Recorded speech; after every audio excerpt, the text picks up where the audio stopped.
Anyways, yeah, he writes, he's really good. He's really prolific, writes this book, but it's usually how I like am able to just mentally decompress, slow down a little bit. But there is a really great quote that comes from like the SEAL teams, which is slow is smooth, smooth is fast. And that it's funny, like I didn't think since I wasn't listening to some nonfiction book about design, I was very surprised that that quote actually has influenced my how I operate as a professional, where I just refuse to move fast for the sake of moving fast. Like speed isn't a virtue. And that's my I think velocity is a virtue for sure, but speed isn't a virtue. It's methodical, establishing a practice and sticking to that practice no matter how stressful it gets. Go slow so that you could be smooth and precise. And then ironically, you tend to go faster. Because when you go fast, you actually there ends up being if you just go fast for the sake of being fast, there tends to be just a lot of waste.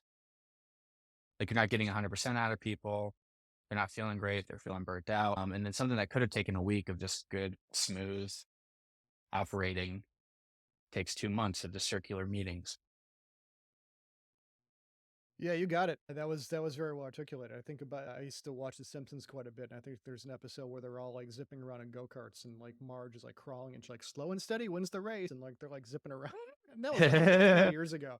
And that stuck in my head, but it's like that simple nugget. I've heard salespeople say slow down to speed up, or I say pause with intent, or you just gave your military. I think there's a copious variations on a theme there, but at the end of the day, Must mean it's a it is true principle. it must, yeah, there must be something to it. And Yeah, that's one of those things that I genuinely do believe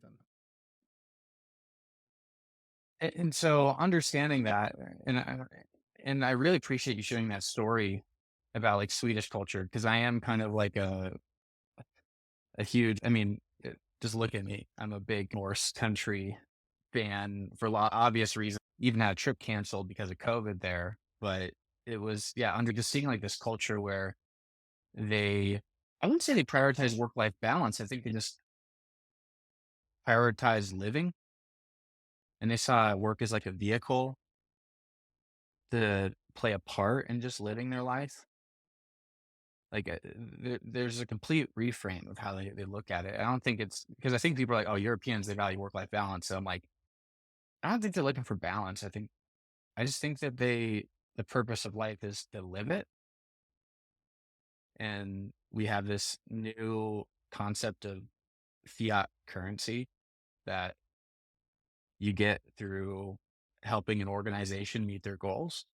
And I don't have any equity in that company. So like I don't have any part in the upside. So they get me for this amount of time and then I go to my cabin in Bergen Yep. or whatever.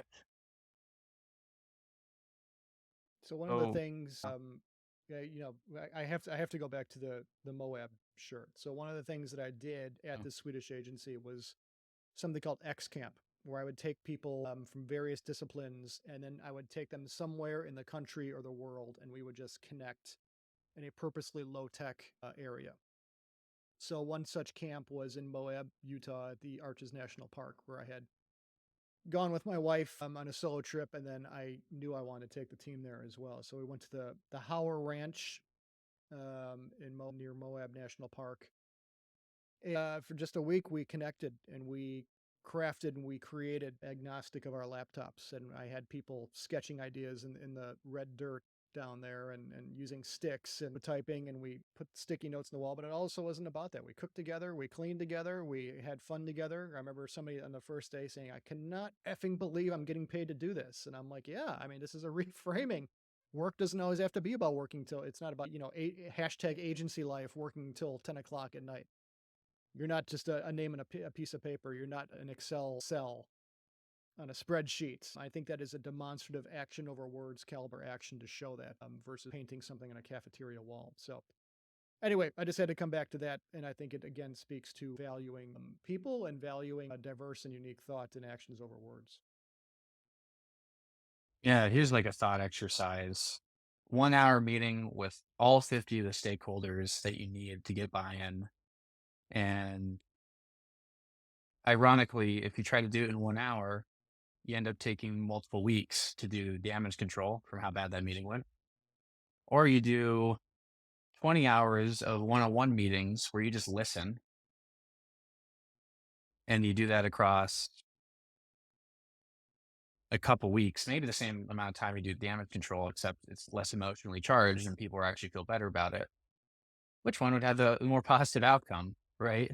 No, I actually, for the first example, because I am basing this off a true story, no, it was 2 months of damage control. It wasn't the same amount of time, but oh, if you just did take 2 weeks to just understand where everyone's going from, help them understand where they are in their mental model, like the project. And then also I think Atlassian did studies, Airbnb as well, where they measured, and they're one of the few like big tech companies in Silicon Valley that are still doing remote work. And they're just like, no, we just bring everyone together for the purpose of just connecting every quarter.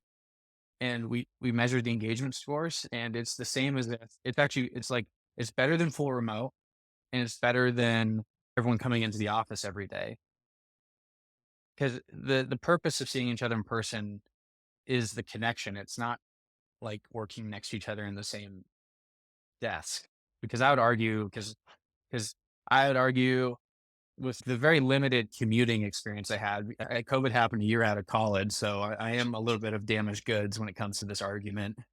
But um, like getting together to work together actually isn't the benefit. It's the lunch meetings you have in between the working sessions to get together.